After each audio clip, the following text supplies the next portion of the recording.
আচ্ছা, এমন যদি হতো কেউ একজন হচ্ছে বেসিক ম্যাথের সকল ক্লাস অনলাইনে ফ্রি করে দিয়েছে, তাহলে কেমন হতো? হ্যাঁ, এমনটাই হবে। আর বেসিক্যালি হচ্ছে আমি এই উদ্যোগটা নিতে যাচ্ছি যে কেউ যদি বেসিক ম্যাথ শিখতে চান, অর্থাৎ ম্যাথের হচ্ছে বেসিক জিনিসগুলো জানতে চান, যেমন বিভিন্ন চাকরি পরীক্ষায় কিংবা বিসিএস কিংবা আদারওয়াইজ যে কোনো পরীক্ষায়, কম্পিটিটিভ পরীক্ষায় যদি ম্যাথে ভালো করতে চান, তাহলে ম্যাথের যে বেসিকটা জানা প্রয়োজন, যেটা না জানলেই নয়, সেই বেসিকটা নিয়ে হচ্ছে আমি কাজ করব। মূলত এই বেসিকটার উপর হচ্ছে টোটাল 48টা লেকচার দিব, এবং এই 48টা লেকচার যারা শুরু থেকে শেষ পর্যন্ত কমপ্লিট করতে পারবেন তারা হচ্ছে বেসিক ম্যাথে একদম স্ট্রং হবেন, এবং যে কোনো কম্পিটিটিভ এক্সামে, যে কোনো চাকরি পরীক্ষা, যে কোনো পরীক্ষায় আপনার বেসিক যে ম্যাথ, সেই ম্যাথে হচ্ছে অনায়াসে ফুল মার্ক তুলতে পারবেন। আজকে হচ্ছে প্রথম লেকচার, বেসিক ম্যাথের লেকচার ওয়ান। আজকে হচ্ছে বেসিক বেসিক ম্যাথের হচ্ছে লেকচার ওয়ান। লেকচার ওয়ান, আজকে বেসিক ম্যাথের লেকচার হচ্ছে ওয়ান। ঠিক আছে, তো চলেন আমরা সময় নষ্ট না করে শুরু করে দিই। আচ্ছা, শুরুতে আমরা যেই পার্টটা নিয়ে আলোচনা করব সেই পার্টটা হচ্ছে জ্যামিতিক এবং পরিমিতি। এবং জ্যামিতিক এবং পরিমিতির প্রথম অধ্যায় কোণ এবং রেখা। আমরা প্রথম অধ্যায়ে কোণ এবং রেখা সম্পর্কে বিস্তার জানবো, অর্থাৎ আমরা একদম খুঁটিনাটি যা কিছু আছে সকল কিছু জানার চেষ্টা করব। ঠিক আছে, তা আমরা শুরু করে দিই। প্রথমে এখানে বলছে যে আমাদের অধ্যায়টার নাম হচ্ছে রেখা এবং কোণ। আমাদের অধ্যায়টার নাম হচ্ছে রেখা এবং কোণ। ঠিক আছে, তাহলে হচ্ছে পরিচ্ছেদ ওয়ানে, পরিচ্ছেদ ওয়ানে আমরা কি জানবো? জ্যামিতির পরিচিতি ও উৎপত্তির ইতিহাস। ঠিক আছে, জ্যামিতিক শব্দটির অর্থ হচ্ছে, জ্যামিতি শব্দটির অর্থ আমরা দেখব যে জ্যা অর্থ হচ্ছে ভূমি, ভূমি, আর মিতি অর্থ হচ্ছে পরিমাপ। এবং এই শব্দটি সংস্কৃত ভাষা থেকে এসেছে। এই শব্দটি সংস্কৃত ভাষা থেকে এসেছে, এটা আমাদেরকে জেনে রাখতে হবে। অর্থাৎ জ্যামিতিক শব্দটি সংস্কৃত ভাষা থেকে আসছে, এটা আমাদের জেনে রাখতে হবে। এবং জ্যামিতিক শব্দের অর্থ হচ্ছে জ্যা অর্থ ভূমি, মিতি অর্থ হচ্ছে পরিমাপ। এই দুইটা জিনিস আমাদের জানবে। অর্থাৎ ভূমির পরিমাপকে বলা হচ্ছে জ্যামিতিক। শব্দগতভাবে জ্যামিতিক শব্দের অর্থ হলো ভূমির পরিমাপ। ইংরাজি প্রতিশব্দ হচ্ছে জিওমেট্রি। তো একই গ্রিক মূল শব্দ এটা লাগবে না, আমাদের যেটুকু লাগবে ততটুকুই আমরা নিব। ঐতিহাসিক পটভূমি ও সংজ্ঞা। খ্রিস্টপূর্ব 300 অব্দে গ্রিক গণিতবিদ ইউক্লিড তার বিখ্যাত 13 খণ্ডের দ্য এলিমেন্টস গ্রন্থে জ্যামিতির বিচ্ছিন্ন সূত্র ও নিয়মগুলোকে নিয়মতান্ত্রিকভাবে বিন্যস্ত করেন। এজন্য ইউক্লিডকে জ্যামিতির জনক বলা হয়। এই প্রশ্নটা আমাদের খুব লাগবে যে ইউক্লিড কে জ্যামিতির জনক বলা হয়। ঠিক আছে, এর বাইরে এখান থেকে আমাদের আর কিছু লাগবে না। আধুনিক সংজ্ঞা দিচ্ছে যে গণিত শাস্ত্রের যে শাখায় স্থান বা মহাশূন্যের বিভিন্ন বস্তু, সমতল অঙ্কিত চিত্রের আকার, আকৃতি, অবস্থান, ধর্ম ও পারস্পরিক সম্পর্ক নিয়ে নিয়মতান্ত্রিক আলোচনা ও পরিমাপ করা হয়, তাকে জ্যামিতি বা স্থান বিজ্ঞান বলে। তাকে জ্যামিতি বা স্থান বিজ্ঞান বলে। ঠিক আছে, এখন আসেন আমরা পরিচ্ছেদ 2-এ যাই। পরিচ্ছেদ 2-এ আমরা কি দেখব? স্থান, তল, রেখা, বিন্দু এগুলো সম্পর্কে বিস্তার জানবো। জ্যামিতিক যে কোনো অবয়ব বা চিত্র প্রধানত 4টি মৌলিক ধারণার উপর প্রতিষ্ঠিত। কয়টি? 4টি মৌলিক ধারণার উপর প্রতিষ্ঠিত। এদের আহ মাত্রার উপর ভিত্তি করে নিম্নলিখিতভাবে সংজ্ঞায়িত করা যায়। ঠিক আছে, এখন এখানে প্রথমেই বলছে যে সলিড ঘনবস্তু। ঘনবস্তুর অবশ্যই দৈর্ঘ্য থাকবে, প্রস্থ থাকবে, উচ্চতা থাকবে। এই 3টে স্বাধীন দিক বা মাত্রা রয়েছে, তাকে ঘনবস্তু বলা হয়। ঘনবস্তুর মাত্রা 3। আসলে আমরা এটা পড়ে কিছুই বুঝিনি। ঘনবস্তু হচ্ছে ধরেন আপনার ঘরটা, যার একটা উচ্চতা আছে, যার একটা হচ্ছে দৈর্ঘ্য আছে, যার একটা প্রস্থ আছে। যেমন আপনি একটা ছক্কা কল্পনা করতে পারেন। একটা ছক্কা যদি আপনি, ছক্কাটা দেখতে আমাদের এমন, আপনি ধরেন একটা ছক্কা কল্পনা করলেন। ঠিক আছে, এই ছক্কার হচ্ছে আপনার 6টা পার্ট। 6টা পার্টের মধ্যে হচ্ছে তিনটা সমান পার্ট। যেমন হচ্ছে আপনি এটার হচ্ছে এটাকে দৈর্ঘ্য ধরতে পারেন। আমি যদি একটু কালারটা চেঞ্জ করি, আপনি এটাকে দৈর্ঘ্য ধরতে পারেন, আবার এটাকে প্রস্থ ধরতে পারেন। ঠিক আছে, দৈর্ঘ্য প্রস্থ। আবার আপনি এটাকে উচ্চতা ধরতে পারেন, অথবা আপনি এটাকে উচ্চতা ধরতে পারেন। আবার আপনি যদি প্রস্থ ধরেন তাহলে আপনি এটাকে প্রস্থ ধরতে পারেন। এটাকে যদি দৈর্ঘ্য ধরেন, এটাকে যদি প্রস্থ ধরেন, এটাকে উচ্চতা। অর্থাৎ 3টা মাত্রা থাকবে। তাকে আমরা বলতেছি ঘন বস্তু। তাকে আমরা বলতেছি কি? ঘন বস্তু। তাকে আমরা বলতেছি ঘন বস্তু।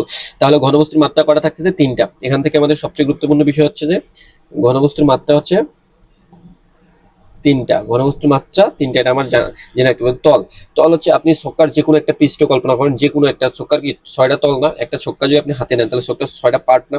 6টা পার্টকে আমরা 6টা তল বলছি। অর্থাৎ ছক্কার 6টা তল রয়েছে। অর্থাৎ আমরা এই এক একটাকে অংশকে কি বলতেছি? এই এক একটা জায়গাকে আমরা কি বলতেছি? তল। এই যে পুরোটা একটা তল, এটা পুরোটা একটা তল, এটা পুরোটা একটা তল, এটা একটা তল, এটা একটা, এরকম ছক্কার কি 6টা তল আছে। এরকম ছক্কার কি 6টা তল আছে। অর্থাৎ তলের কি? তলের আমি একটা তল আঁকলাম, এটা একটা তল, এটা একটা তল, ধরেন যে চোখটার এখানে পুট আছে, ঠিক আছে? তাহলে এটা একটা তল, তল কয়টা দিক থাকতেছে? এই একটা দিক, এই একটা দিক, কয়টা দিক থাকতেছে? এই একটা দিক, এই একটা দিক, আবার এই একটা দিক। তো তলে কয়টা দিক থাকে? দুইটা। দৈর্ঘ্য প্রস্থ, দৈর্ঘ্য প্রস্থ দুইটা দিক থাকতেছে, দৈর্ঘ্য এবং প্রস্থ, এর কোনো উচ্চতা থাকবে না, তলের কোনো রকম কোনো উচ্চতা থাকবে না।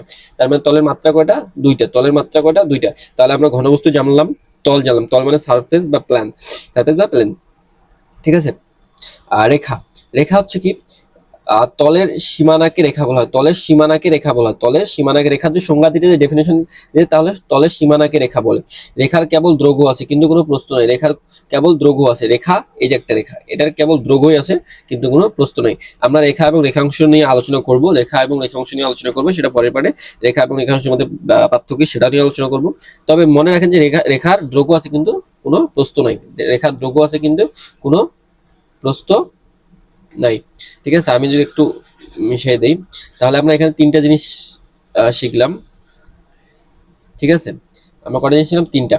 আমরা প্রথমত পাচ্ছি রেখা, যদি আমি ধরি, রেখার শুধু দৈর্ঘ্য আছে, কোনো প্রস্থ কিংবা উচ্চতা নেই, কোনো প্রস্থ কিংবা উচ্চতা নেই, প্রস্থ নেই, উচ্চতা নেই, শুধু দৈর্ঘ্য আছে, শুধু দৈর্ঘ্য আছে।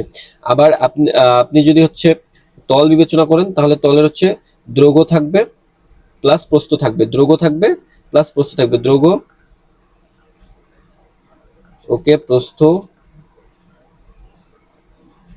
ওকে, কিন্তু উচ্চতা, উচ্চতা নো, কিন্তু উচ্চতা নো। তার মানে আপনি দৈর্ঘ্যের হচ্ছে মাত্রা কত? দৈর্ঘ্যের মাত্রা হচ্ছে 1, দৈর্ঘ্যের মাত্রা, সরি, দৈর্ঘ্য বলতে হচ্ছে রেখা, ওকে বোঝাচ্ছি, রেখার মাত্রা হচ্ছে 1, আবার তলের মাত্রা হচ্ছে 2, এবং ঘনবস্তুতে আমি দেখাইলাম যার দৈর্ঘ্য প্রস্থ উচ্চতা তিনটা থাকবে তাকে আমি ঘনবস্তু বলতেছি। এখন বিন্দু কি? বিন্দু কি? রেখার প্রান্তভাগ থেকে, রেখার প্রান্তভাগ বা দুইটি রেখার ছেদ স্থানকে বিন্দু বলে। কি বলছে? রেখার প্রান্তভাগ বা দুইটি রেখার ছেদ স্থানকে বিন্দু বলে। বিন্দুর কেবলমাত্র অবস্থান আছে কিন্তু দৈর্ঘ্য প্রস্থ কিন্তু উচ্চতা নেই। এবার একটা জিনিস, একটা বিন্দু মানে আমি এদিকে একটা রেখা দিলাম, এদিকে একটা রেখা দিলাম, এটা সেট করছে কোথায়? এটা সেট করছে এই যে, এটাকে আমরা বিন্দু বলতেছি। অর্থাৎ দুটি রেখার যেই জায়গায় সেট করে, দুটি রেখা যে পরস্পরকে সেট করে যেই জায়গাটাতে সেট করছে আমরা সেটাকে বিন্দু বলছি, যেই জায়গাটাকে সেট করছে সেটাকে আমরা বিন্দু বলতেছি। তাহলে বিন্দুর কোনো দৈর্ঘ্য, কোনো প্রস্থ, কোনো উচ্চতা নেই, অর্থাৎ বিন্দুর মাত্রা শূন্য, বিন্দুর মাত্রা শূন্য, বিন্দুর মাত্রা শূন্য। যদি বলা হয় নিচের কোনটির মাত্রা শূন্য, তাহলে বিন্দুর মাত্রা শূন্য, বিন্দুর কোনো দৈর্ঘ্য, কোনো প্রস্থ, কোনো উচ্চতা নেই। এই বেসিক্যালি জিনিসটা, বেসিক জিনিসগুলো আমাদের ক্লিয়ার রাখতে হবে, ঠিক আছে?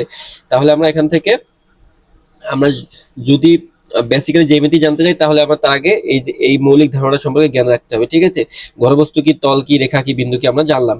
কার মাত্রা শূন্য, কার মাত্রা 1, কার মাত্রা 2, কার মাত্রা 3। এখানে আমি যদি আবার একটা হাইলাইট করে দিই, এখান থেকে আমার লাগবে যে বিন্দুর মাত্রা শূন্য, বিন্দুর কোনো দৈর্ঘ্য প্রস্থ উচ্চতা নেই, এই দুটো লাগবে।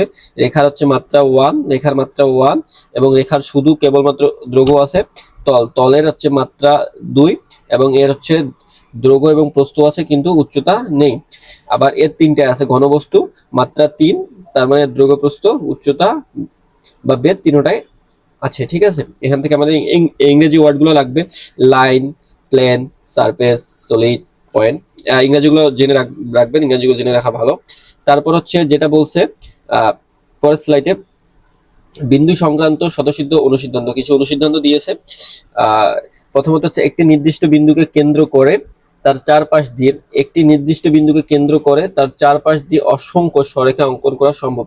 তার পাশ দিয়ে আমরা যদি এখানে একটা বিন্দু ধরি, আমি যদি একটা বিন্দু ধরি, এই বিন্দুটাকে আমি যদি কেন্দ্র করি, এদিকে একটা সরেখা, এদিকে একটা সরেখা, এদিকে একটা সরেখা, এদিকে একটা সরেখা, এদিকে একটা সরেখা, বিন্দুটা একটু অন্য কালার দিই, এটা যে বিন্দু ধরি, তাহলে হচ্ছে এইদিকে একটা সরেখা, এদিকে একটা সরেখা, অসংখ্য সরেখা আঁকা যাচ্ছে, অসংখ্য সরেখা আঁকা যাচ্ছে, ঠিক আছে? তার মানে আমি একটা বিন্দুকে কেন্দ্র করে হিউজ সরেখা অঙ্কন করতে পারবো, হিউজ সরেখা অঙ্কন করতে পারবো।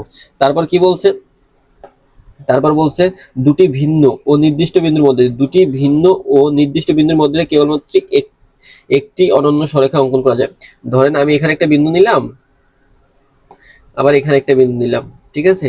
এই দুইটা বিন্দুর মধ্য দিয়ে, এই দুইটা বিন্দুর মধ্য দিয়ে, অর্থাৎ এই দুইটা বিন্দুর মধ্য দিয়ে কেবলমাত্র একটি সরেখা যাবে। আপনি যদি যে কোনো ভাবে এই দুইটা বিন্দুকে সেট করতে হবে, অর্থাৎ এই বিন্দুটা দিয়ে গিয়ে এই বিন্দুটা যাইতে হবে, তারপরে যে কোনো একটা সরেখায় অঙ্কন করা সম্ভব, দুইটা না। আপনি তো এইভাবে গেলে তো সরেখা হবে না, তাই না? সোজা যাইতে হবে এবং একটাই সরেখা সম্ভব। তারপরে এখানে কি বলছে, দুইটি ভিন্ন এবং নির্দিষ্ট বিন্দুর মধ্যে কেবলমাত্র একটি সরেখা অঙ্কন করা সম্ভব। এই জিনিসটা আমরা ক্লিয়ার হলাম। এবার দুইটি সরেখা পরস্পরকে ছেদ করলে তারা কেবল একটি মাত্র বিন্দুতে, আমি যে একটা সরেখা এখানে আঁকি, এদিকে একটা সরেখা নেই, তারা কেবলমাত্র দুটি সরেখা পরস্পর কেবলমাত্র একটি বিন্দুতে ছেদ করতে পারে, দুইটার অধিক বিন্দু, একের অধিক বিন্দুতে কখনোই ছেদ করতে পারবে না। আপনি যেভাবেই ছেদ করান একটা বিন্দুতেই ছেদ হবে, ঠিক আছে।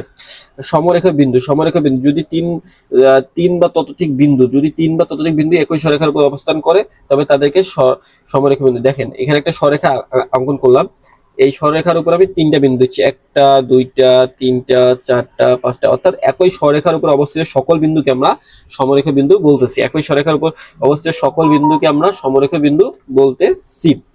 তার মানে সমরেখা বিন্দু আমরা স্পেসিফিক ভাবে জানলাম কি, একটা সরেখা হবে, এর অন্তর্গত যত বিন্দু আছে সবগুলোকে আমি সমরেখা বলতেছি। আবার দুইটা সরেখা তারা পরস্পরকে কেবল একটি মাত্র বিন্দুতেই ছেদ করতে পারে।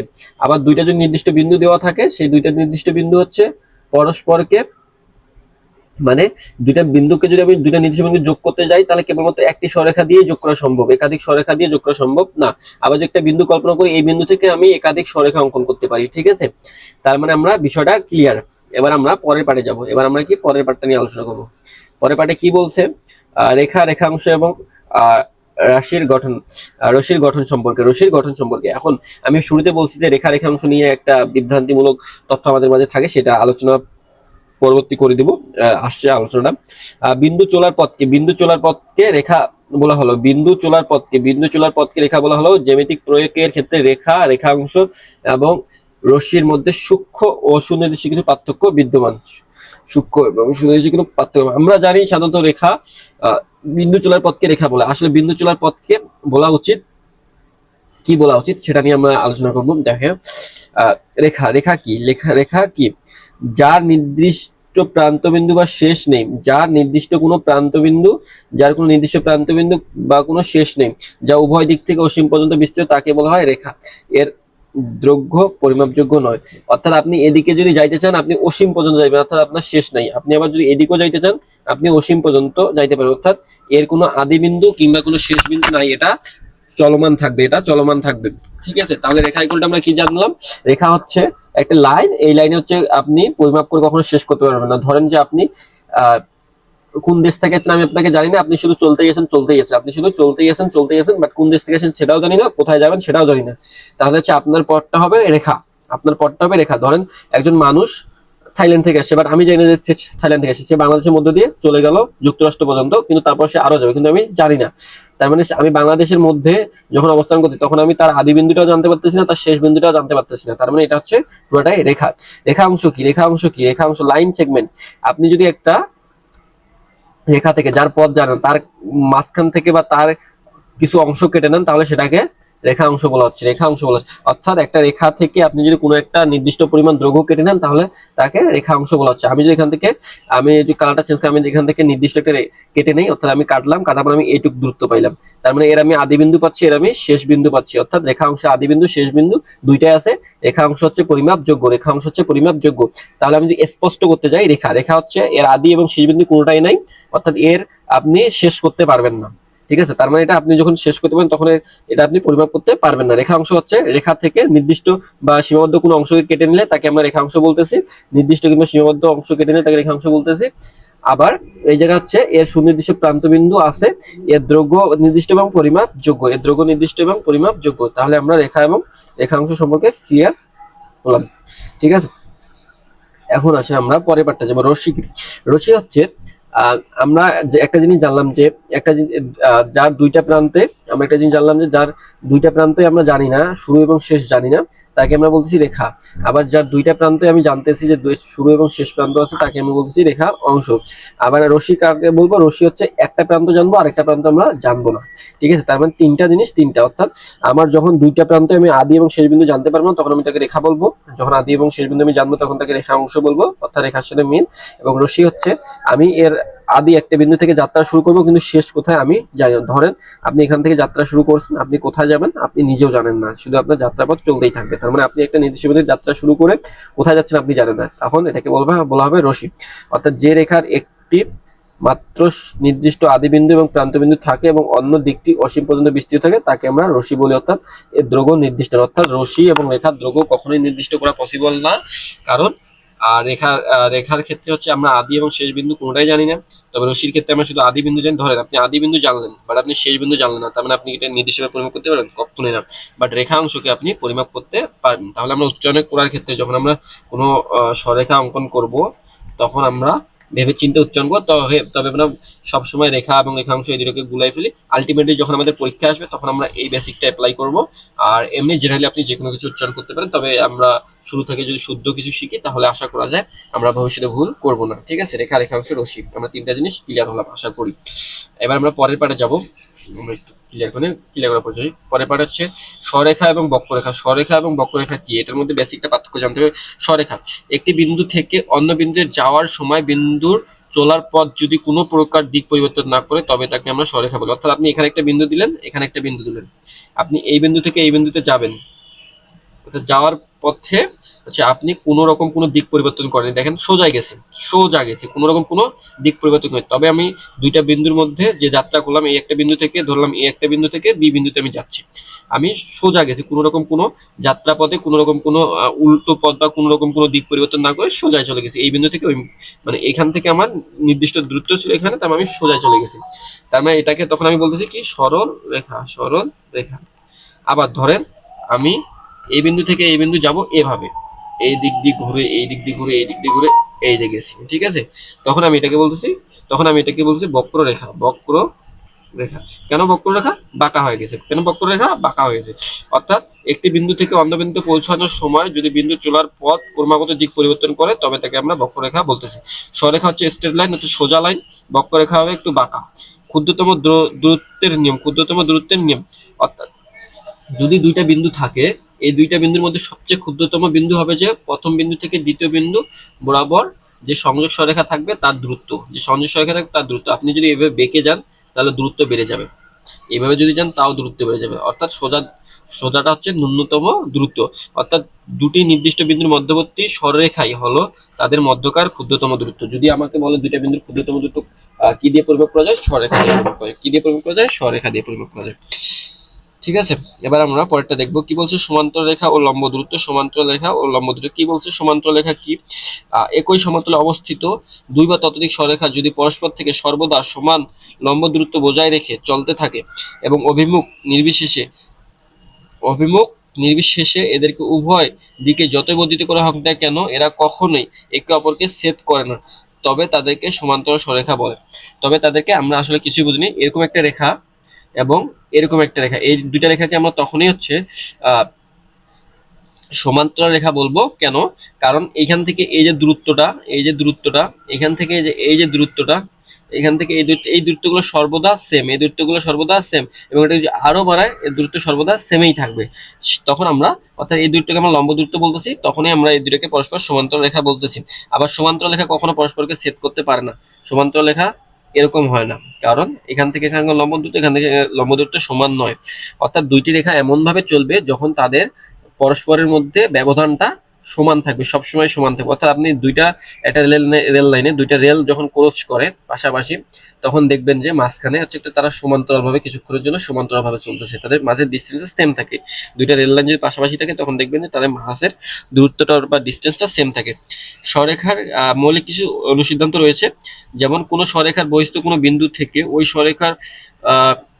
সরেখা পর্যন্ত যতগুলো রেখাংশ অঙ্কন করা সম্ভব তাদের মধ্যে লম্ব রেখাংশটি দৈর্ঘ্যই ক্ষুদ্রতম। আসলে আপনারা এখানে পড়ে কিছু বুঝবেন না, একটু বুঝাই দেই কি বলছে। আমি ধরেন যে এটা একটা রেখা, এটা একটা বিন্দু, ঠিক আছে। এই রেখার সাথে এই বিন্দু যোগাযোগ করে দিলাম,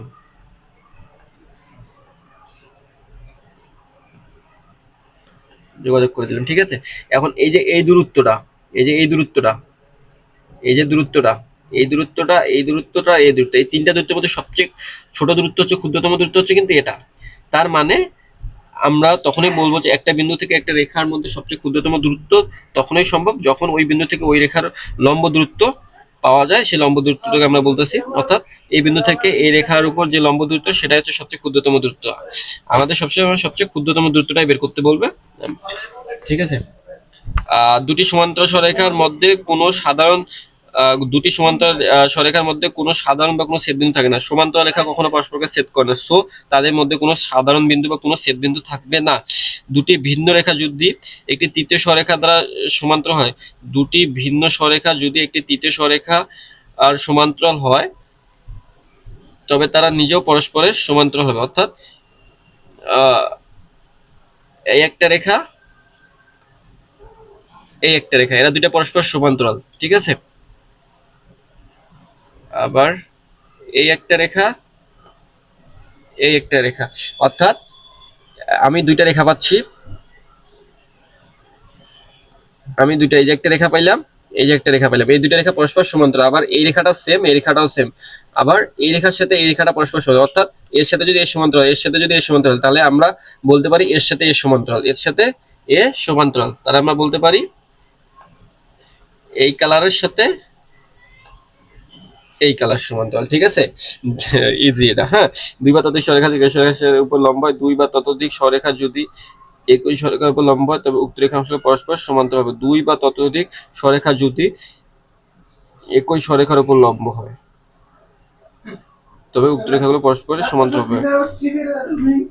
আমরা এরকম একটা সরেখা আঁকলাম, ঠিক আছে। আবার দুইটা সরেখা এই দিক দিয়ে আঁকলাম, অর্থাৎ এইটা এই সরেখার উপর লম্ব, অর্থাৎ এইটা এই সরেখার উপর লম্ব, আবার এইটাও এই সরেখার উপর। তাহলে আমরা বলতে পারি যে এই দুইটা সরেখা পরস্পর সমান্তরাল, এই দুইটা সরেখা পরস্পর সমান্তরাল। একটি সরেখা দুটি সমান্তরাল রেখার কোনো একটির উপর লম্ব হলে তা অপর রেখাংশটির উপরও লম্ব হবে। একটি সরেখা দুটি সমান্তরাল রেখার উপর, অর্থাৎ আমি যদি এই যে দুইটা সমান্তরাল সরেখা রাখলাম, এবার এর উপর দিয়ে আমি একটা লম্ব সরেখা আঁকলাম, ঠিক আছে। তার মানে এটা যদি এর উপর লম্ব হয় তাহলে এটাও এর উপর লম্ব হবে। দুটি সমান্তরাল সরেখা কোনো একটি উপর লম্ব হলে অপরটির উপর অনায়াসে লম্ব হবে, ঠিক আছে। এটা অত, এগুলো অত আসে না, তো আমরা একটু করে নিলাম, রিডিং করে নিলাম। এখন আসেন কোণ সম্পর্কে। এখন আমাদেরকে জানতে হবে কোণ সম্পর্কে, কোণ সম্পর্কে জানতে হবে। কোণের সংজ্ঞা, একই সমতল, এটা ধরেন যে আমার পেজটা একটা সমতল, একই সমতলে দুটি রাশির প্রান্ত বিন্দু অর্থাৎ আদি বিন্দু যদি একটি সাধারণ বিন্দুতে মিলিত হয় তবে ওই মিলনস্থলে যে জ্যামিতিক অবয়ব তৈরি হয় তাকে আমরা কোণ বলি। রাশিদ্বয় কোণের বাহু এবং সাধারণ বিন্দুটি কোণের শীর্ষবিন্দু বলা হয়। কেন আমরা রাশি বলতেছি, কেন আমরা রেখাংশ বললাম না? কারণ রাশির আমরা নির্দিষ্ট আদি বিন্দু জানি, অর্থাৎ এই জন্য দুইটা রাশি, এই একটা রাশি, এটা এর আদি বিন্দু, এই একটা রাশি, এটা এর আদি বিন্দু। দুইটি রাশি একটি আদিবিন্দু থেকে, যদি যাত্রা করে, দুইটি রাশি একটি আদিবিন্দু থেকে যদি যাত্রা শুরু করে তাহলে সেই আদিবিন্দুতে যে একটা অবয়ব তৈরি হয় এটাকে আমরা বলতেছি কোণ, এবং এই যে বিন্দুটা, এই বিন্দুটাকে আমি বলতেছি কি ভার্টেক্স বা শীর্ষবিন্দু, এবং এইটা একটা বাহু, আমরা তাহলে রশ্মি দুটোকে বলতেছি বাহু এবং এটাকে বলতেছি কোণ, এবং কোণটা যে বিন্দুতে তৈরি হয়েছে সেটাকে আমরা বলতেছি কি শীর্ষ বিন্দু। কেন আমরা রাশি রেখাংশ বললাম না? কারণ রেখাংশ বললে আমাদের এখান থেকে সীমাবদ্ধ আছে, আর রাশি আমরা যে কোনো দুইটা রাশি কেন বলতেছি, কারণ এখানে আমি নির্দিষ্ট দ্রব্য জানি না, যেন আমি রাশি বলছি। আবার দুইটা যদি এমনে থাকে, অর্থাৎ মিলিত হয় নাই, দুইটা রাশি মিলিত হয়নি, তাহলে কি এটা কোনো কোণ তৈরি করবে? না, অবশ্যই একটা বিন্দু থেকে দুইটা রাশি যাত্রা শুরু করতে হবে, তাহলে আমরা সেটাকে কোণ বলছি। তাহলে আমি কোণ জানলাম, দুইটা রাশি একটা বিন্দু থেকে যাত্রা শুরু করছে, তাহলে এটাকে আমি কোণ বলছি। আর কোণটা আমরা এভাবে প্রকাশ করব, সবসময় মনে রাখবেন, কোণটাকে আমরা এভাবে প্রকাশ করব, এবং এখানে আমরা নাম দিব এ। যদি আমরা এটা প্রান্ত বিন্দু জানি তাহলে আমরা বিসি দিব, যদি প্রান্ত বিন্দু না জানি শুধু এ দিয়ে রাখবো। আর এটাকে আমরা একটা এফ দিয়ে এমনি কিয়া দিতে পারি, এটাকে জি দিয়ে দিতে পারি, তবে আমরা এখানে একটা স্টপ দিয়ে দিব আর কি, তাহলে আমরা এই এফ জি দিয়ে প্রকাশ, এটা আমরা পরবর্তীতে জানবো, সমস্যা নেই। কোণের জ্যামিতিক প্রকারভেদ, এখন আমরা যে কোণটা আঁকা শিখলাম, এই কোণটা হচ্ছে আমার কয়টা প্রকার। আমি এই একটা কোণ আঁকলাম, এই একটা কোণ আঁকলাম, এগুলো কোনটার নাম কি আমরা সেটা সম্পর্কে জানবো, অর্থাৎ আমরা কোণ সম্পর্কে এবার জানবো, কোণটা তো আঁকা শিখছি এবং কোণ সম্পর্কে জানবো, ঠিক আছে। এখন আমরা সকলে জ্যামিতিক সম্পর্কে একটা ন্যূনতম ধারণা আছে, আমরা সেই ধারণাটা অ্যাপ্লাই করব। এখন প্রথমে হচ্ছে কোণকে আমরা বিভিন্ন ভাগে ভাগ করতে পারি, অর্থাৎ একই সমতলে দুটি রাশির প্রান্তবিন্দু, একই সমতলে দুটি রাশির প্রান্তবিন্দু এবং আদিবিন্দু একটি সাধারণ বিন্দুতে মিলিত হয়, তবে ওই মিলনস্থলে যে জ্যামিতি অবয়ব তৈরি তাকে আমরা কোণ বলছি। কোণের আমরা প্রকারভেদ জানি, মান অনুযায়ী কোণের প্রকারভেদ। আমি ধরেন একটা কোণ আঁকলাম, ঠিক আছে। আমরা যদি এই কোণটার পরিমাপ যদি 90 ডিগ্রি অপেক্ষা ছোট হয়, কত ডিগ্রি অপেক্ষা? 90 ডিগ্রি অপেক্ষা ছোট হয়, ধরলাম এটা থিটা, কোণটার নাম দিলাম থিটা। যদি এই থিটা 90 ডিগ্রি অপেক্ষা ছোট হয় তাহলে আমরা তাকে বলবো কি? সূক্ষ্ম কোণ। তাহলে আমরা তাকে বলবো কি? সূক্ষ্ম কোণ। আবার এটা যদি বরাবর 90 ডিগ্রি হয়, যদি বরাবর 90 ডিগ্রি হয়, এটা যদি মনে রাখবেন 90 ডিগ্রি সিম্বলটা আমরা এইভাবে প্রকাশ করি, যদি থিটা ইকুয়াল টু 90 ডিগ্রি হয় তাহলে আমরা তাকে সমকোণী বলতেছি, সমকোণ, তাকে আমরা সমকোণ বলতেছি। যদি ত্রিভুজ অঙ্কন করি তাহলে আমরা সমকোণ বলি, কিন্তু একে আমরা সমকোণ বলতেছি। আবার এটা যদি হচ্ছে এখানে কি, এটা যদি 90 ডিগ্রি অপেক্ষা বড় হয়, অর্থাৎ থিটার মানটা 90 ডিগ্রি অপেক্ষা বড় এবং 180 ডিগ্রি অপেক্ষা ছোট, 180 ডিগ্রি অপেক্ষা ছোট, not 180 degree, not 90 degree, 90 degree অপেক্ষা বড়, 180 ডিগ্রি অপেক্ষা ছোট, তখন আমরা তাকে বলবো কি? স্থূলকোণ। তখন আমরা তাকে বলবো স্থূলকোণ। 180 এই সমান সমান চিহ্ন হবে না, কিন্তু এটা কিন্তু হবে না, ঠিক আছে। তার মানে 90 ডিগ্রি অপেক্ষা বড়, 180 ডিগ্রি অপেক্ষা ছোট। তার মানে আমরা জানলাম সূক্ষ্মকোণ। সূক্ষ্মকোণের মান অবশ্যই 0 ডিগ্রি অপেক্ষা বড় হতে হবে এবং 90 ডিগ্রি অপেক্ষা ছোট হতে হবে। 0 ডিগ্রি হলে কিন্তু সেটা সূক্ষ্মকোণ হবে না, ঠিক আছে। সমকোণ হচ্ছে অবশ্যই 90 ডিগ্রি, ঠিক 90 ডিগ্রি হতে হবে। স্থূলকোণ হচ্ছে 90 ডিগ্রি অপেক্ষা বড়, 180 ডিগ্রি অপেক্ষা ছোট। তাহলে 180 ডিগ্রি হলে কি হবে? 180 ডিগ্রি হলে সরল কোণ, অর্থাৎ এটা হচ্ছে 180, এটা দুটো বিন্দু নেই, দুটো সরেখা, এই যে এটা পরিমাপ করে দেখবেন 180 ডিগ্রি, ঠিক আছে। 180 ডিগ্রি তাকে আমরা বলতেছি কি? সরল কোণ। সরল কোণ। যদি সেটার পরিমাপ 180 ডিগ্রি অপেক্ষা বড় হয়ে যায়, সবসময় ঘড়ির কাঁটার বিপরীত দিকে কোণ হিসাব করতে হবে। সবসময় কি? ঘড়ির কাঁটার বিপরীত দিকে কোণ হিসাব করতে হবে। সবসময় ঘড়ির কাঁটার 180 ডিগ্রি যদি অপেক্ষা বড় হয় তাহলে তাকে আমরা প্রবৈদ্ধ কোণ বলতেছি বা রিফ্লেক্স কোণ বলতেছি। যে কোণের পরিমাপ দুই সমকোণ অপেক্ষা বেশি কিন্তু 360 ডিগ্রি অপেক্ষা ছোট, অর্থাৎ থিটার মানটা 360 ডিগ্রি অপেক্ষা ছোট হবে এবং 180 ডিগ্রি অপেক্ষা বড় হতে হবে, ঠিক আছে। তাহলে আমরা তাকে বলতেছি কি? প্রবৃদ্ধ কোণ। তাহলে আমরা 5টা কোণ সম্পর্কে জানলাম। সূক্ষ্মকোণ হচ্ছে, সূক্ষ্মকোণ আমরা জানলাম কি? সূক্ষ্মকোণ হচ্ছে আমার 0 ডিগ্রি থেকে বড়, 90 ডিগ্রি থেকে ছোট। সমকোণ জানলাম শুধু 90 ডিগ্রি হতে হবে। স্থূলকোণ জানলাম 90 ডিগ্রি অপেক্ষা বড়, 180 ডিগ্রি অপেক্ষা ছোট। সরল কোণ জানলাম যে যার পরিমাণ শুধু 180 ডিগ্রি। প্রবৃদ্ধ কোণ জানলাম যার পরিমাণ হচ্ছে 180 ডিগ্রি বড়, 360 থেকে ছোট। তাহলে আমরা কোণ সম্পর্কে বিস্তারিত জানলাম, ঠিক আছে। এবার আমরা কোণের পারস্পরিক সম্পর্ক এবং জোড়া কোণ সম্পর্কে জানবো। এটা আমাদের যদিও লাগে না, তবু হচ্ছে আমরা একটু রিডিং পড়ে নিয়ে রাখতে পারি। তাহলে আমরা এটা একটু রিডিং দেই। কোন সময় পারস্পরিক সম্পর্ক জোড়া কোণ? সন্নিহিত কোণ, ঠিক আছে। লাগে বলতে হচ্ছে ইম্পর্টেন্ট হতো না, তবে এটা আমাদের বেসিক জ্ঞান থাকা উচিত। সন্নিহিত কোণ, একই সমতলে দুটি কোণের একটি সাধারণ শীর্ষবিন্দু থাকে।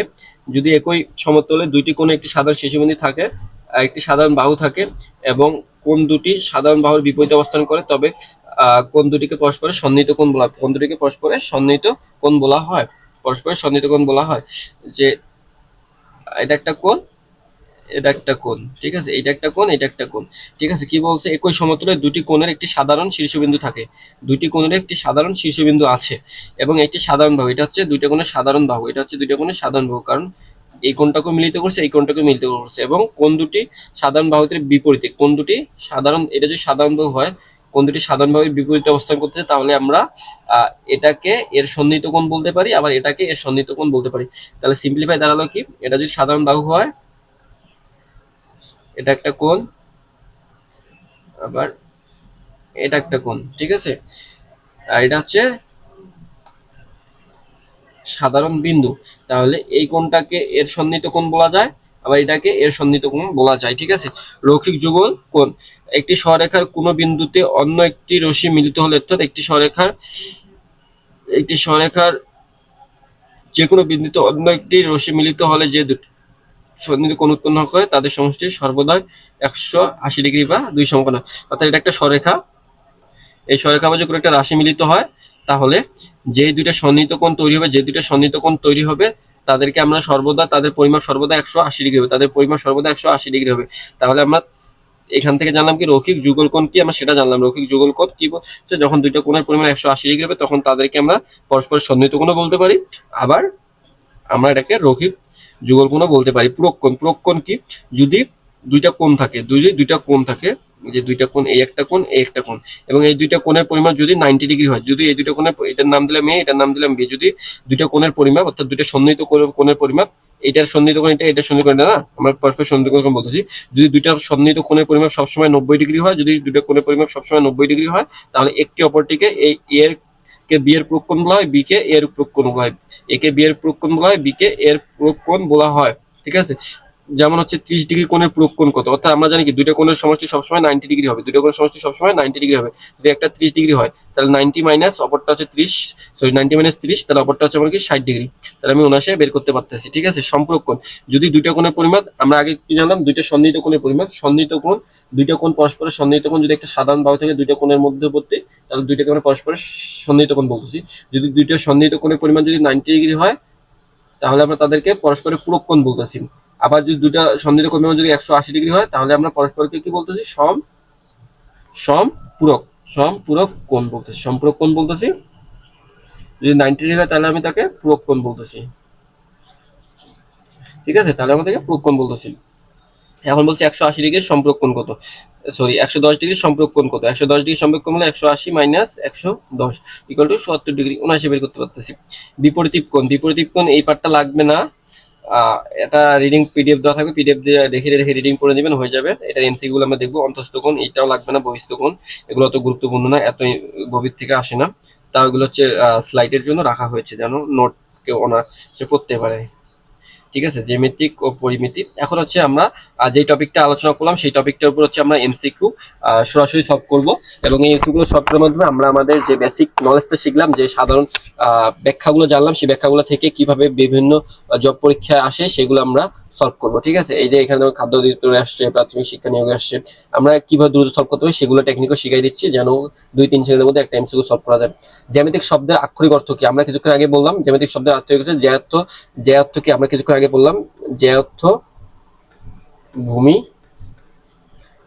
মিতি অর্থ কি পরিমাপ, পরিমাপ কিছুক্ষণ আগে বললাম। তাহলে এর হচ্ছে আক্ষরিক অর্থ কি হবে, এর আক্ষরিক অর্থ হবে ভূমির পরিমাপ। উত্তর হচ্ছে আমার কি গ। ঠিক আছে, তারপর হচ্ছে জিওমেট্রি শব্দটি কোন ভাষা থেকে উৎপত্তি লাভ করেছে, কোন ভাষা থেকে উৎপত্তি লাভ করেছে, আমরা এটা সবসময় মনে রাখবো যে জিওমেট্রি শব্দটি কোন ভাষা থেকে উৎপত্তি লাভ করেছে। আমরা দেখেন এই যে শুরুতে এখানে পড়ছি, শুরুতে খুব সুন্দর করে নোট করে দেওয়া হয়েছে জ্যামিতিক শব্দটি কোন ভাষা থেকে আসছে। কোথায় গেল, আমরা উৎপত্তিতে দেখছি জ্যামিতিক শব্দটি, জিওমেট্রিকটা হচ্ছে ইংরেজি প্রতিশব্দ, জিওমেট্রি থেকে আসছে, ও কি ইংরেজি প্রতিশব্দ জিওমেট্রি, ও একই গ্রিক শব্দমূল থেকে এসেছে, একই গ্রিক শব্দমূল থেকে এসেছে, একই গ্রিক শব্দমূল থেকে এসেছে। তার মানে এটা আমাদের আনসার কি হবে, গ্রিক না ইংরেজি, গ্রিক না ইংরেজি, অবশ্যই গ্রিক, অবশ্যই গ্রিক। ঠিক আছে, যেহেতু ইংরেজি নাই তার মানে অবশ্যই গ্রিক। জ্যামিতির জনক ও প্রবক্তা হিসেবে কাকে স্বীকৃতি দেওয়া হয়েছে, আমরা সবাই জানি ইউক্লিডকে জ্যামিতির জনক এবং প্রবক্তা হিসেবে, এই বেসিক জ্ঞানগুলো আমাদের রাখা উচিত, এটা প্রাথমিক শিক্ষাতে আসছে। ঠিক আছে, তার মানে আমরা উৎপত্তি থেকেও কিন্তু প্রশ্ন আসতে আমরা জানতে পারতেছি। এরপর বলছি ইউক্লিডের বিখ্যাত জ্যামিতিক গ্রন্থ দা এলিমেন্টস এর কয়টি খণ্ড ছিল, দা এলিমেন্টস এর কয়টি খণ্ড ছিল, কয়টি খণ্ডে বিভক্ত, এটাও কিন্তু খুব ইম্পর্টেন্ট। কিছুক্ষণ আগে আমরা পড়লাম, এই যে নোটটা আমি এখানে লিখে দিয়েছি। ঠিক আছে, এগুলো হচ্ছে মুখস্থ রাখার বিষয়। কই গেল, দা এলিমেন্টস এর কয়টি খণ্ড, 13টি খণ্ড, দা এলিমেন্টস এর 13টি খণ্ড, এখান থেকে প্রশ্ন আসছে, তার মানে নোটের ভিতর থেকে প্রশ্ন আসছে, বাইরে থেকে কোনো প্রশ্ন আসে নাই। এটা হচ্ছে বেসিক জ্ঞান। ঠিক আছে, তাহলে আধুনিক সংজ্ঞা মতে জ্যামিতি মূলত কিসের বিজ্ঞান বলা হয়, জ্যামিতি মূলত কিসের বিজ্ঞান বলা হয়, আমরা এটা সহজভাবে জানতেছি, science of speech, science of speech অর্থাৎ স্থানের বিজ্ঞান বলা হয়। আমরা কোনো কিছু স্থান যদি চিত্রায়িত করতে চাই তাহলে আমাদের জ্যামিতিক লাগবে, জ্যামিতি লাগবে, তাহলে আমাদের জ্যামিতি লাগবে, তাহলে আমাদের জ্যামিতি লাগবে। তাহলে আমরা বুঝতেছি যে আমাদের বেসিক থেকেও আসতে, অর্থাৎ সাধারণ যে রিডিংটা পড়লাম সেটা থেকে প্রশ্ন আসছে। এখন আসেন বিন্দু এবং সমরেখা বিন্দুর বৈশিষ্ট্য। বিন্দুর মাত্রা কয়টা, বিন্দুর মাত্রা কয়টা, বিন্দুর কোনো মাত্রা নেই, আমরা কি পড়ছি, বিন্দুর মাত্রা শূন্য। আবার আমরা কি পড়ছি, বিন্দুর মাত্রা শূন্য। আবার আমরা বলছি রেখার মাত্রা কত পড়ছি, 1, তলের মাত্রা কত পড়ছি, 2, ঘনবস্তুর মাত্রা কত পড়েছি, 3। যখন আমরা বলতেছি মাত্রা 1 তখন শুধু পাচ্ছি কি দ্রব্য থাকতেছে, তখন শুধু দ্রব্য থাকতেছে। যখন মাত্রা বলতেছি 2 তখন দ্রব্য ও প্রস্থ দুইটা থাকতেছে। যখন আমরা বলতেছি মাত্রা 3 তখন দ্রব্য, প্রস্থ ও উচ্চতা তিনটায় পাচ্ছি, উচ্চতা তিনটায় পাচ্ছি। আর যখন আমরা বলছি বিন্দু তখন কোনো মাত্রা নেই, তখন মাত্রা কি শূন্য, তখন মাত্রা শূন্য, তার মানে এর কিছুই থাকবে না, এর না আছে দ্রব্য, না আছে প্রস্থ, না আছে উচ্চতা, তার মানে কি বিন্দুর মাত্রা শূন্য। আবার এখানে বলছে একটি নির্দিষ্ট বিন্দুর মধ্য দিয়ে কয়টি সরেখা আঁকা সম্ভব। একটি নির্দিষ্ট বিন্দুর মধ্য দিয়ে, একটি নির্দিষ্ট বিন্দু, একটা নির্দিষ্ট বিন্দু, একটা নির্দিষ্ট বিন্দুতে কয়টি সরেখা, দেখেন তো কতগুলো সরেখা আঁকা যায়। তার মানে অসংখ্য সরেখা আঁকা সম্ভব, একটি নির্দিষ্ট বিন্দুর মধ্য দিয়ে অসংখ্য সরেখা আঁকা সম্ভব। যদি বলতো যে দুইটি নির্দিষ্ট বিন্দুর মধ্য দিয়ে, দুইটি নির্দিষ্ট বিন্দুর মধ্য দিয়ে একই সাথে কয়টি সরেখা অঙ্কন সম্ভব, তখন আস্তে আস্তে একটি, তখন আস্তে আস্তে একটি। তার মানে যখন দুইটি বিন্দুর কোথা আসবে তখন আনসার আসবে একটি, আর যখন শুধুমাত্র একটি বিন্দুর কোথায় বলবে তখন আমরা অসংখ্য, তখন আমরা রাখবো অসংখ্য। দুটি ভিন্ন এবং সুনির্দিষ্ট বিন্দুর মধ্য দিয়ে কয়টি সরেখা আঁকা সম্ভব, আমি কিছুক্ষণ আগে বললাম, তার মানে কেবল একটি, কেবল একটি। দুটি সরেখা পরস্পরকে ছেদ করলে কয়টি সাধারণ বিন্দু পাওয়া যায়, একটা সরেখা একটা সরেখা পরস্পরকে ছেদ করছে, কয়টা সাধারণ বিন্দু পাইছি, কয়টা সাধারণ বিন্দু পাইছি, একটা না, তার মানে একটা সাধারণ বিন্দু পাওয়া যাবে। আবার বলছে 3 বা ততোধিক বিন্দু যদি একই সরেখা অবস্থান করে, অর্থাৎ আমি একটা সরেখা আঁকলাম, এখানে এখানে একটা বিন্দু, এখানে একটা বিন্দু, এখানে একটা বিন্দু, অর্থাৎ সবগুলো বিন্দু একই সরেখা অবস্থান করতে, তাহলে আমরা কি সমরেখা অবস্থান করতে না, তার মানে আমরা তাদেরকে সমরেখ বিন্দু বলবো, তার মানে আমরা তাদেরকে সমরেখ বিন্দু বলবো। একই রেখা, সমতলীয় না, তল বলতেছে এটা পুরোটাই, এখানে বিভিন্ন জায়গায় বিন্দু থাকতে পারে, তখন আমরা তাদেরকে সমতলীয় বিন্দু বলবো। কিন্তু সমরেখ বিন্দু হচ্ছে যে একটা রেখার উপর থাকবে, তল আর রেখার মধ্যে পার্থক্য, যখন রেখার উপর সবগুলো বিন্দু একটা রেখার উপরে থাকবে তখন আমরা তাকে সমরেখ বলবো। আর সমতলীয় যখন এটা একটা পুরো তল, এখানে এখানেও বিন্দু, এখানেও থাকতে পারে, এখানেও থাকতে পারে, এখানেও, তখন আমরা তাদেরকে সমতলীয় বিন্দু বলবো। একই সরেখায় অবস্থিত নয়, একই সরেখায় অবস্থিত নয় এমন তিনটি বিন্দু দিয়ে সর্বোচ্চ কয়টি সরেখা আঁকা সম্ভব, এমন তিনটি বিন্দু দিয়ে সর্বোচ্চ কয়টি সরেখা আঁকা সম্ভব। একই সরেখা অবস্থিত নয় এমন তিনটি বিন্দু দিয়ে করে, একটা বিন্দু, দুইটা বিন্দু, তিনটা বিন্দু, এই তিনটা বিন্দু দিয়ে, এই তিনটা বিন্দুতে কয়টা সরেখা আঁকা সম্ভব, এই একটা বিন্দু থেকে এই যে একটা সরেখা, এই যে একটা সরেখা, একটা সরেখা, তার মানে একই সরেখা অবস্থিত নয় এমন তিনটি বিন্দুর সর্বোচ্চ কয়টি সরেখা আঁকা সম্ভব, সর্বোচ্চ কয়টি সরেখা আঁকা সম্ভব, একটা, দুইটা, তিনটা, তিনটা বেশি কোনো সরেখা অঙ্কন করা যাচ্ছে, যাচ্ছে না, তাহলে সর্বোচ্চ তিনটি সরেখা অঙ্কন করা সম্ভব। ট্রাই জ্যামিতিক রেখার কয়টি মাত্রা, জ্যামিতিক রেখার, রেখার কয়টি মাত্রা, এটা একটা রেখা, রেখার মাত্রা কয়টা, এক, রেখার মাত্রা কয়টা, এক, জ্যামিতিক রেখার মাত্রা কয়টা, এক। জ্যামিতিক রেখার প্রান্তবিন্দু কয়টা, রেখার প্রান্তবিন্দু কয়টি, রেখার কোনো প্রান্তবিন্দু নেই, রেখার কোনো প্রান্তবিন্দু নেই, কিন্তু রেখাংশের প্রান্তবিন্দু আছে, রেখাংশের প্রান্তবিন্দু আছে, রেখাংশের দুইটি প্রান্তবিন্দু আছে। আবার রশ্মির একটি বিন্দু আছে, একটি প্রান্তবিন্দু আছে, আর একটি জানি না, অর্থাৎ আমরা রেখাকে পরিমাপ করতে পারি না, রেখাংশকে পরিমাপ করতে পারি, আবার রশ্মিকে পরিমাপ করতে পারি না, তার মানে রেখার প্রান্তবিন্দু নির্দিষ্ট নয়। একটি সুনির্দিষ্ট রেখাংশের কয়টি প্রান্তবিন্দু থাকে, কিছুক্ষণ আগে বললাম দুইটি। জ্যামিতিক রশ্মির প্রান্তবিন্দু কয়টি, রশ্মির প্রান্তবিন্দু একটি। জ্যামিতিক রশ্মির প্রান্তবিন্দু কয়টা, প্রান্তবিন্দু একটা। রেখাংশের প্রান্তবিন্দু দুইটা, আমরা একটু ক্লিয়ার করতে, রেখাংশের প্রান্তবিন্দু দুইটি, রশ্মির একটি, আর রেখার কোনো প্রান্তবিন্দু নেই। নিচের জ্যামিতিক অবয়বগুলোর মধ্যে কোনটি দৈর্ঘ্য এবং দৈর্ঘ্য নির্দিষ্ট এবং পরিমাপযোগ্য, কার, রেখার, রেখার তো কোনো নির্দিষ্ট বিন্দু নেই, তার মানে এটা পরিমাপযোগ্য নয়। রেখাংশের এটার দুইটা প্রান্তবিন্দু আছে, তার মানে এটা পরিমাপযোগ্য, তার মানে অনুসার হচ্ছে খ। রশ্মির একটা প্রান্তবিন্দু আছে, একটা নাই, তার মানে এটা পরিমাপযোগ্য নয়, তার মানে রেখাংশ, আমার উত্তর হচ্ছে কি খ। এক বিন্দু থেকে অন্য বিন্দু যাওয়ার সময় দিক পরিবর্তন না করলে তাকে কি বলে, এক বিন্দু থেকে অন্য বিন্দু যাওয়ার সময় যদি দিক পরিবর্তন না করে তাহলে আমাকে তাকে সরলরেখা বলতেছি, যদি দিক পরিবর্তন করে তাহলে তাকে বক্ররেখা বলবো, সরলরেখা, যদি দিক পরিবর্তন করে তাহলে তাকে বক্ররেখা। দুটি বিন্দুর মধ্যবর্তী ক্ষুদ্রতম দূরত্ব নিচের কোনটি, ক্ষুদ্রতম দূরত্ব হচ্ছে লম্ব দূরত্ব, এটাই সবসময় মনে রাখতে হবে। এই যে দুইটা সরেখার মধ্যে ক্ষুদ্রতম দূরত্ব এটা, যদি এইভাবে তাহলে এটা তো লম্ব দূরত্ব নয়, মানে পুরোপুরি লম্ব আকারের দূরত্ব, অথবা একটা বিন্দু থেকে একটা সরেখার উপর যে দূরত্ব লম্ব দূরত্ব এটা হচ্ছে ক্ষুদ্রতম, এটা কিন্তু দীর্ঘ হবে, যেভাবে হিসাব করেন দেখবেন দীর্ঘ হবে। আর তল, জ্যামিতিক তলের মাত্রা কয়টি, জ্যামিতিক তলের মাত্রা কয়টি, তলের মাত্রা কি, এটা তল, তলের মাত্রা দৈর্ঘ্য প্রস্থ, অর্থাৎ তলের মাত্রা দুইটি, ঘনবস্তুর মাত্রা তিনটি, দৈর্ঘ্যের মাত্রা একটি। একটি সাধারণ ঘনবস্তুর মাত্রা কয়টি, তিনটি, পড়ে আসছি। জ্যামিতিক তলের সীমানা বা শেষ প্রান্তকে কি বলা হয়? জ্যামিতিক তলের সীমানা বা শেষ প্রান্তকে কি বলা হয়? জ্যামিতিক তলের সীমানা বা শেষ প্রান্তকে কি বলা হয়? জ্যামিতিক তলের সীমানা বা জ্যামিতিক তলের সীমানা বা শেষ প্রান্তকে জ্যামিতিক তলের সীমানাকে কি বলে? সীমানাকে কি বলা হয়? সীমানাকে বলা হয় রেখা। সীমানাকে বলা হয় রেখা। এখানে সঠিক অ্যান্সার রেখাংশ হইতে পারে, রেখা, যেটাই হোক, রেখা।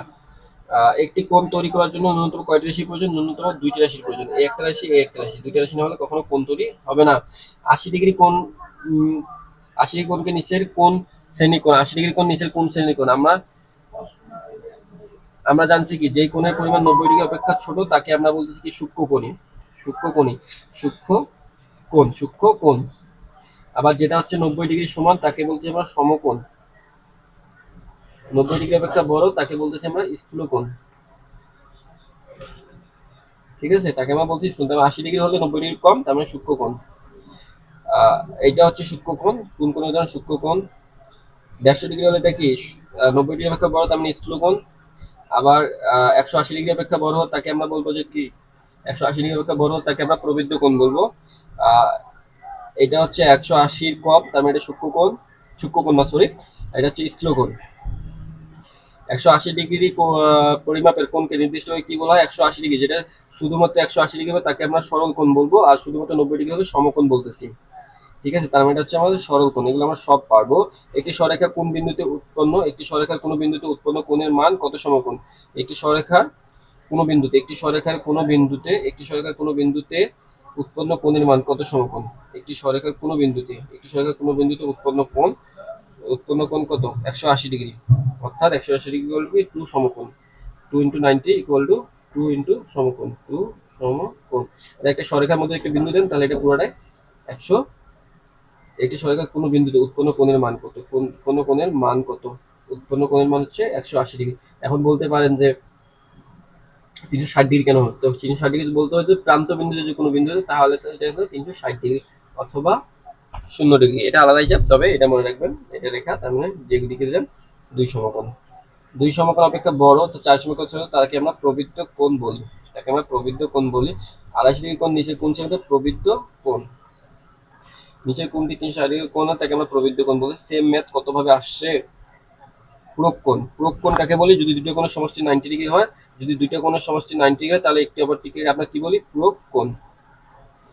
50 ডিগ্রি, অর্থাৎ আমরা দুইটা, একটা এ একটা বি, যদি আমার দুইটা ইকুয়াল টু যদি 90 ডিগ্রি হয়, একটা কোণ বির মান যদি আমি 50 ডিগ্রি পাই, এ প্লাস 50, অর্থাৎ এ ইকুয়াল টু আমি পাবো 90 মাইনাস 50 ইকুয়াল টু 40 ডিগ্রি। ঠিক আছে, এভাবে আমরা বাকি এমসি গুলো সলভ করবো। আশা করি সবগুলো এমসিকিউ আপনারা পাবেন, পিডিএফ কমেন্ট বক্সে দেওয়া হবে। কোনো এমসিকিউ না পারলে সেটা হচ্ছে কমেন্টে জানাবেন, তাহলে সমস্যার সমাধান করে দেওয়া হবে। আর সেই সাথে আরেকটা বিষয়, যে বেসিকটা ক্লিয়ার করে পড়লে বাকিগুলো সব এমসিকিউ অনায়াসে সলভ করা যায়। এই ক্লাসটা করে আশা করি বুঝছেন। যদি বুঝে থাকেন তাহলে জানাবেন। যদি ক্লাস ভালো লাগে, পরবর্তী যদি এরকম আরো ক্লাস চান, তাহলে অবশ্যই কমেন্টে জানাবেন। এরকম 48টা ক্লাস আপলোড দেওয়া হবে। এই 48টা ক্লাস করলে বেসিক ম্যাথের এ টু জেড কমপ্লিট হবে, আমি আশা করি। এবং আশা করি আপনারা যে কোনো পরীক্ষায় অনায়াসে বেসিক ম্যাথ সম্পর্কে অন্তত কোনো রকম কোনো দ্বিধাদ্বন্দ্বে থাকবেন না। অনায়াসে যে কোনো ম্যাথ, বেসিক ম্যাথ যে কোনো জায়গায় সলভ করতে পারেন। আগামী ক্লাস পর্যন্ত সকলে অপেক্ষা করুন। সে পর্যন্ত সকলকে ধন্যবাদ এবং আবারও দেখা হবে। সকলে ভালো থাকবেন। আসসালামু আলাইকুম।